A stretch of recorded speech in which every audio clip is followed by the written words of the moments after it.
Hey, hey, everybody. Howdy. How y'all doing out there, YouTube land? Oh, my goodness gracious. I tell you, I'm about as organized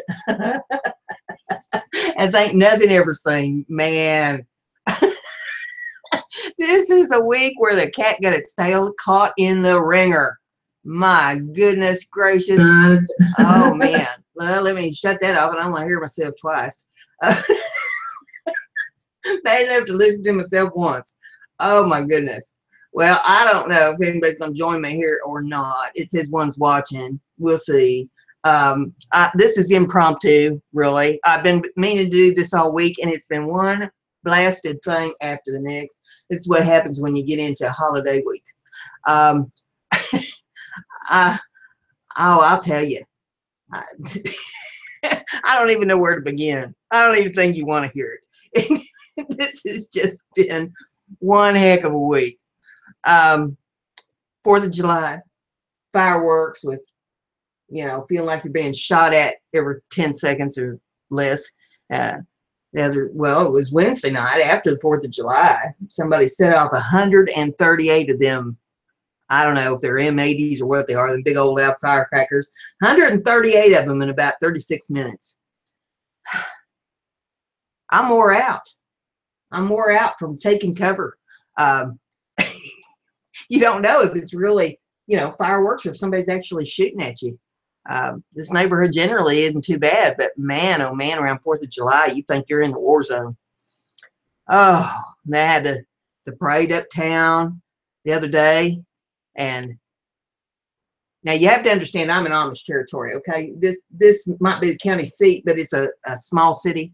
And they even have buggy hitches outside the Walmart, for the Amish to hook up their horses. I mean, it's a small rural community, and they have this little parade where every cop in town and every fireman in town, they got every cruiser and every fire truck up there at the parade with the sirens blasting, and they got the marching band from the high school tooting their horns, and everybody in town's got a golf cart, decks it all out 4th of July, and they're all driving in the parade. Well,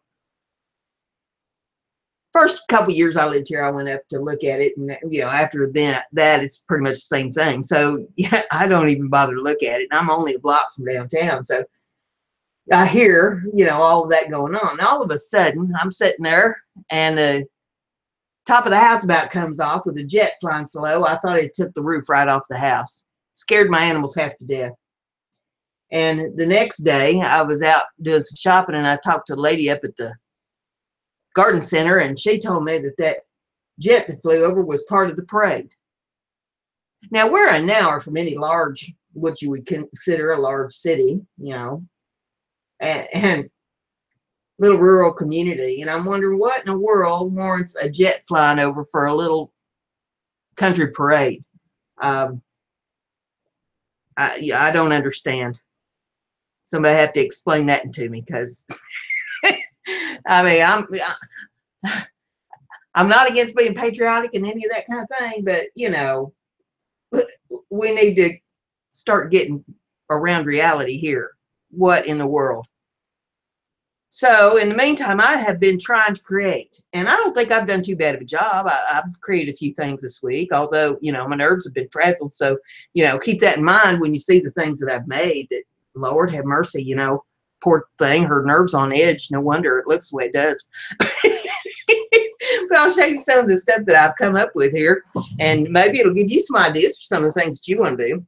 But you might recall that last week we was talking about my wonky paper that I got in that jet package in the wrapping, and I'd ask Michelle Scott what she would do with the wonky paper, and she said that it's honeycomb paper. She would use it as a background. So that's what I did. I had these frames that I wanted to do something with, and so I took this picture frame, took it all apart, cleaned the glass, and I painted this frame was silver, and I painted it black, as you can see. And I took the back and all out of it and cleaned it up real good, and I put a new piece of chipboard in the back. I took a piece of watercolor paper, and I painted the watercolor paper with watercolor paint in a golden color. to look like honey. Then I took my wonky paper and cut it to size, stretched it out good, cut it to size for honeycomb. And I painted it with brown acrylic. And I let all that dry. And once it all dried, then I put these 3 little bees, they're metal bees in there. And then I put the little sentiment in there. If you can see it, it says sweet memories on it.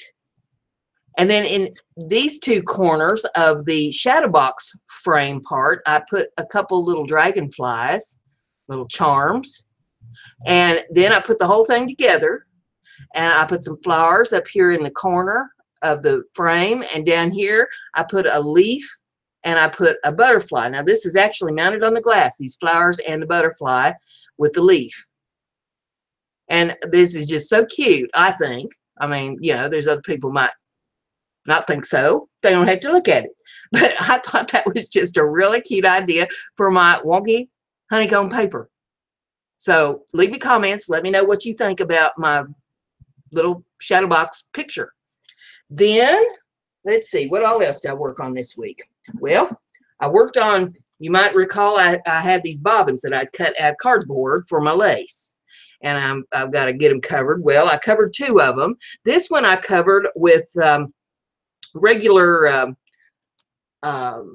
wrapping paper. My mind's drawing blanks today because it's been shot at so much this week it don't want to function.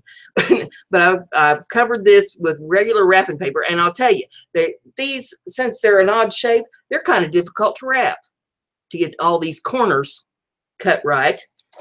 But this was the first one that I did. Well, this side looks better than the other side, but you know, they're a little wonky to try to wrap. This one I did with contact paper, and I just kind of did it in sections, just tried a little different approach with it, and I don't know, I'm not real pleased with that one either. So I'll keep working on them until I get something I'm satisfied with. But they do the job. But, you know, you can wrap your lace around and keep your laces real nice and flat so that they don't get all wrinkled up, all thrown together. And I've got a mess more of them to do, and I got tons of lace that I got to get wrapped up and organized. So that's something that I've been working on. Let's see. Other things that I've worked on, I was looking at my rubber stamps. And, you know, most of us keep them in a box, and we file through them, and then you got to put them back in the wrappers and all that kind of thing. And it's not easy to see what's in all the packaging and all that. Well, I know that you've looked at these books that I make, these altered photo books, photo albums, and I came up with an idea with my rubber stamps. Now, this might not be for everybody, but I'm going to try this and see if this will work good for me. But what I did was I took my rubber stamps and I cut the cards that they're on down till they'd fit in the sleeves. And then if there's information to go with the stamp, I slid that in behind the stamps so that I would have the information on them handy. And since they're front and back pages, you know, you can put them on each side. And that's how I'm doing my rubber stamps. Makes it easy access, easy to view exactly what's on the stamps by just putting them in a photo album. Now that one's trying to get away. We'll slide it back down that sleeve a little bit there. And there's a couple more pages of my rubber stamps. Now, the only other problem I can see with this is when I really get to filling this book up and get a lot of rubber stamps in it, it's going to get really, really thick because it's already getting thick with just what I've got in there. I thought this might also be a good idea for my dies as well, and they won't be as thick, so I may be putting some of them in there too. But I mean, this has 200 slots in it. It'll hold a lot of rubber stamps and a lot of dies. So that is the idea that I had for my books. And you can even put tabs on the pages, you know, if you want to categorize things, put little tabs up there on them so that you know that, you know, these are sentiments, and then you flip to another page and you got say you have a theme of, well, I've got peacocks, so you can put, you know, peacocks, and, you know, put tabs on the pages so you can go exactly to what they are. And I haven't got to that part yet because I'm still organizing everything, but, you know, I'd like to just keep them in the groups that they came in, so that, you know, this particular batch of stamps came from one particular company, and then these stamps, they came from another company, and these stamps came from another company. So, you know, that way I keep them together as they came in the sets. So that's something I've been working on. There's an idea for you. Let's see. Oh, I know some of you watch Fiona in England, and she made one of these, and so I decided I would try it too. And these are little, well, they look like a straw hat, and they are made from a ribbon spool. And you just take the core of the ribbon spool. Now, this particular one was right size, so I didn't have to cut a new base for it, but I just took the one end off of the ribbon spool. Sometimes you just use the core and you glue it to a chipboard piece for the bottom. Then you start in the very top center and you start wrapping twine in a circle with your glue gun, wrapping very slow. You just take your time, and you go down around the sides of the spool, and then you go around the base until you cover the entire base with your twine. Then I started putting a trim on, and I took this nice little gimp type trim that's got the pearls on it, and I put it all around the hat, and I put it around the cap of the hat. I put the flat back pearls on the top of the hat.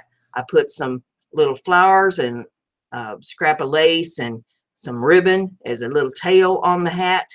Now, this was my first attempt. It's not anywhere near, you know, perfection. It leaves a lot to be desired, but this is how you learn. You got to start somewhere. And it's nice enough to make an embellishment on a package or something. So that is my little hat that I made. Then the next thing that I was working on was Alicia turned me on to a girl on YouTube named Yvonne Williams. And Yvonne was showing how to paint these eyeballs. And she called them dragon eyes. Now, I don't know if this is too much of a dragon eye. This is my first attempt, and it's nice, but it's not nearly as cool as I would like for it to be, but it is a first attempt. And this is what they look like. And you just take these glass, I don't know if you call them beads or glass rounds, or they also have cabochons or oblongs and all that. And you can get them on Amazon. I got mine at the dollar store, and these are not as nice as the ones Yvonne had because they're a little more textured on the back. The ones she had were perfectly flat. But you paint them with nail polish is what she was using. So that's what I used on these. I tried one with little acrylic paint. I didn't like using the acrylic paint near as much as I liked using the nail polish. And so if you look up Yvonne Williams on YouTube, you can get her tutorial on how to paint dragon eyes on glass, and she'll show you how to do it. And it's a pretty cool idea. And she also shows how to wire wrap them and make jewelry and stuff out of them. And I wanted to give it a shot. So that's my first attempt at a dragon eye. And I don't know if I can, well, the light's not going to shine on it if I get it up too high. I don't think there. Maybe you can see. This will focus on it. But it's got lots of striation to the eyeball. Pretty cool little piece. So that's something that I've been working on, playing around with, learning how to do. Everybody needs to be learning how to do something new. And then it occurred to me that probably some of you do not know about how to felt. You used to go into the grocery store, or to, you know, the Walmart store, or to the craft store, and buying you pieces of felt. And there's nothing wrong with that. And, you know, felt's not expensive or anything, but it's not homemade, you know. And you can make felt. And you can make pictures with felt. You can make little critters with felt. There's all kinds of things that you can do with homemade felt. Maybe you never heard of making your own felt. So I thought I would bring that idea to you. Maybe in a spinner. You know, I get into all kinds of wool and wool roving and all that. And it's all wool roving is washed and carded out pieces of wool fiber. And I showed you a little bit of it the other day when we was making paper. And I'll show you. See, this is all dyed wool, well, except for the white, in different colors. You can get wool roving in all kinds of colors, any color under the sun. And you can dye it yourself. You can buy it dyed. And you'll see how, you know, all these pretty colors can make a really pretty picture or a varmint, you know, whatever it is you want to make out of your wool. So, I've made a few things. That I've got my very first piece that I ever made. And I mean, you know, you'll think, oh, good golly, you know, 5-year-old could have done that. But there's my little house that I made, my very first piece of felt that I made out of roving. And this is dry felted roving. And it is a piece of felt. It's a little picture. It says, God bless our home. And this is the very first one I did, so I'm proud of it just because, you know, it was the first piece I did and I learned to do something new. So I keep it around here in the craft room. All different kinds of things you can make. Here's one that's kind of looks like a quilting square. And it's got some embellishments around the edges of it. And it's just a practice piece, just something I was playing with. I made these embellishments and I felted them to the felted piece. So gives you an idea of some of the things that you can do with it. Here's another piece that I've done. This is a little scene with sheep in the grass there. Down at the bottom, you see my 3 little sheep, and there's some little flowers in the grass. And I've got a little apple tree. It's got apples on it. Got some little clouds. There's the sun. I put some little birds up in the sky. And that's a piece that I did. And then I was talking about making varmints. There's a varmint. There's my little owl embellishment. And that gives you an idea of some of the things that you can do. Now, you can actually make felted critters that you know, are dimensional, that aren't just flat for, like, you know, putting on a package or something. You can actually make felted ones that you can sit on the shelf that look like real, you know, critters, like fox or dogs or, you know, whatever you want to make, owls, all kinds of birds and different things. And there's several videos on YouTube that shows how to do that. Now, you'd have to be better than I am to be able to do those, because I'm not practiced up enough to do those, but I can show you the basics of how to dry felt. There's 2 different methods of felting. You have your wet felting and you have your dry felting. I can wet felt, but it is a very messy procedure to try to do here under camera. There's all kinds of videos on YouTube that show you how to do that. So you can pull up wet felting on YouTube and see all kinds of videos on it. But in order to dry felt, you're going to need the roving. You're going to need felting needles. Now, there's all kinds of felting needles. I like this one because it has a guard on it, and it keeps me from poking the doggone thing through my hand. And there's the guard on it. There's a lock and an unlock, and there's a guard. Now, it should have 5 needles in it. Mine only has 3. I've got to get some more needles and put new needles in my needle poker there. But there's that kind where you're doing a whole bunch of needles at once, and you can get different strengths of needles just like you can for a sewing machine. You know, some things require a thicker needle and some require a thinner needle. Now, the difference between these and any other needle is that these are barbed. So when you poke these down through the felt, they're pushing the fibers down, and then they're pulling fibers up. And they're pushing everything together. You got several layers of material, and you're pushing it down and up, and that's what makes your material out of your felt or out of your roving. You also have felting needles that are singles that have a little handle on them that you can poke up and down. And I'm hoping that I'm getting that on camera good enough that you can see it. can't quite make out the barbs on them, but if you get them right, up personal instead of on a camera, you can see that they are barbed and they are sharp. So if you happen to poke yourself with it, it's going to hurt going in, it's going to hurt coming out. So you keep your fingers back away from the needle. Now, that's all you need, except for the foam pad. This is a very stiff styrofoam pad.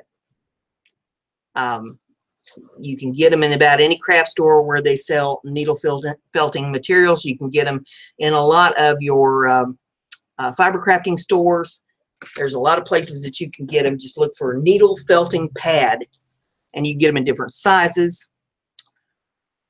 But the way you do this is you just draft it out. And the way you draft it out is you hold it in one hand and you pull very gently with your other hand. Put down a little material on your pad. And just, I try to pull it out and keep it from being, see, here's kind of a tuft. I don't want the tuft in it. And you pull very gently and you put down some felt going one direction. And then you overlap it with another row right over the top of that.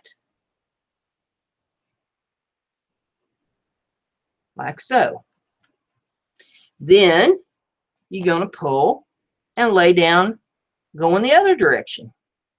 He's going horizontal to begin with, then you're going to go vertical the other way. It doesn't matter, if you started vertical, then you go horizontal. As long as you get it going one way and then going the other way. And just keep overlapping them. Just draw out a little bit of fiber and overlap. It's got 2 layers down there.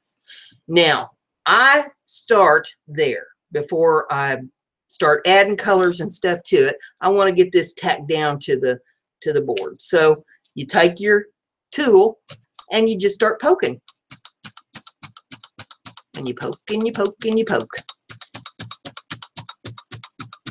And you want to poke it until it's holding together. You just keep going back and forth over it. It needs to be holding together. And sometimes it takes a little bit to get it persuaded. Let's see, I'm going to push that little piece right up there in that. We'll just keep poking. Now, this ain't going to look like store-bought felt because it's not store-bought felt. This is homemade felt. And so all felt is, if you buy it at the stores, it is a commercial wool that's been run through a machine, and you just keep poking. And you see that it's gone flatter. Now, if you see that it's not thick enough in spots for you, you can go back through and lay a little more fiber to it to fill in the gaps, make it a little thicker. There's no real right or wrong here with this, as long as you have some fibers going one way and some going the other way, and you poke it enough with a barbed needle. It's not rocket science. Anybody can do this that can hold a felting needle. And you just keep poking it together.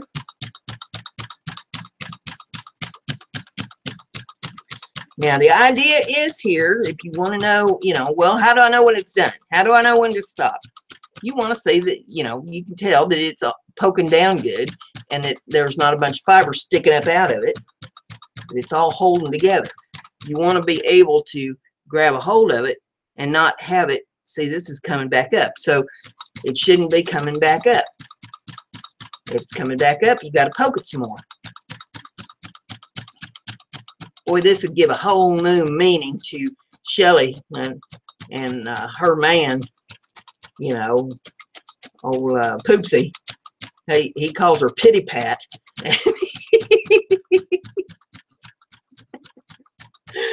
I'd call her a needle poker if he got her doing this, wouldn't he? Lord. Oh, my. And then it's still coming up a little bit. We'll poke it just a little bit more here, but it's about where it needs to be. And then you can pull it loose from the board. You just get your fingers under it a little bit and see it's starting to come up there, and you just pull it loose, but it's attached. If you see there, that's attached to the styrofoam because you poked all them fibers together and poked it down into the foam. And so there we pulled it loose. There's a piece of felt.